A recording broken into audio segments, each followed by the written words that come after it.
আসসালামু আলাইকুম। আজকে চলে আসলাম আপনাদের মাঝে আরেকটি নতুন ভিডিও নিয়ে। আজকে দেখাবো আমরা কিভাবে পটলের চারা রোপণ করছি। আমাদের নতুন প্রজেক্টে আমরা পটলের চারা রোপণ করব আজকে। তাই আপনাদের দেখানোর জন্য একটি ছোট্ট ভিডিও করলাম। দেখেন কিভাবে বীজতলা তৈরি করে এবং আমরা সেখানে চারা রোপণ করি।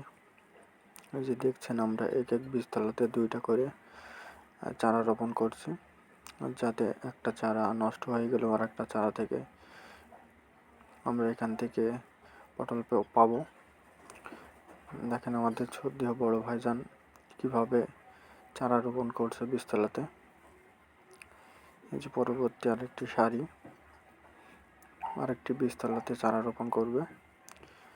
দেখেন প্যাকেটটা কিভাবে ছিঁড়তে হবে, পটলের সুন্দরভাবে যত্ন করে ছিঁড়ে তারপরে বীজতলাতে দিয়ে মাটি দিয়ে ঢেকে দিতে হবে। কারণ প্যাকেট যদি না ছিঁড়ে দেওয়া হয় তাহলে মাটিতে শিকড় যাইতে পারবে না এবং মাটিতে পুষ্টি সার বা কোনো কিছু গাছ গ্রহণ করতে পারবে না।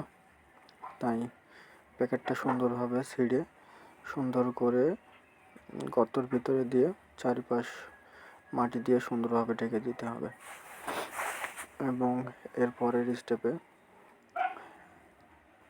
বীজতলা সুন্দরভাবে পানি দিয়ে ভিজিয়ে দিতে হবে, যাতে বীজতলা থেকে পানি গ্রহণ করতে পারে। এই যে দেখেন এইটা কমপ্লিট হয়ে গেল।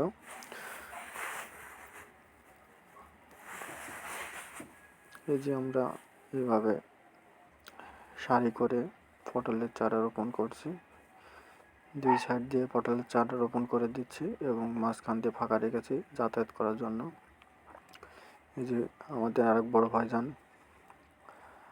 চারায় পানি দিচ্ছে, সুন্দরভাবে ভিজিয়ে দিচ্ছে, কারণ এখান থেকে রস পেলে চারাটা সতেজ হয়ে উঠবে।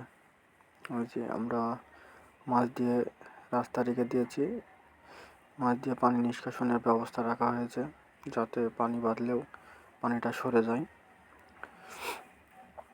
আর 2 সাইডে উঁচা করে আমরা চারা রোপণ করে দিচ্ছি।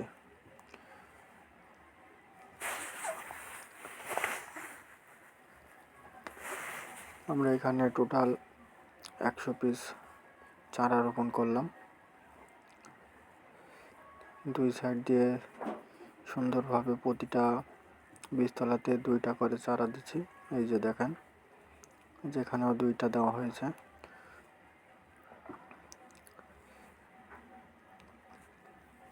এই যে সামনে আর কিছু বাকি আছে, আর 4টা বীজতলাতে চারা রোপণ করলেই আমাদের চারা রোপণ শেষ।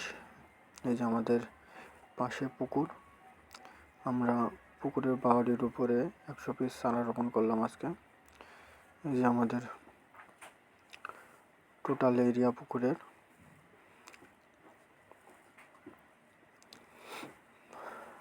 আমরা মাছ চাষের পাশাপাশি পুকুরের বাউরির উপরে 100 পিস চারা রোপণ করে দিলাম পটলের। ইনশাল্লাহ আমরা আশা করছি এখান থেকে সুন্দর একটা বেনিফিট পাবো।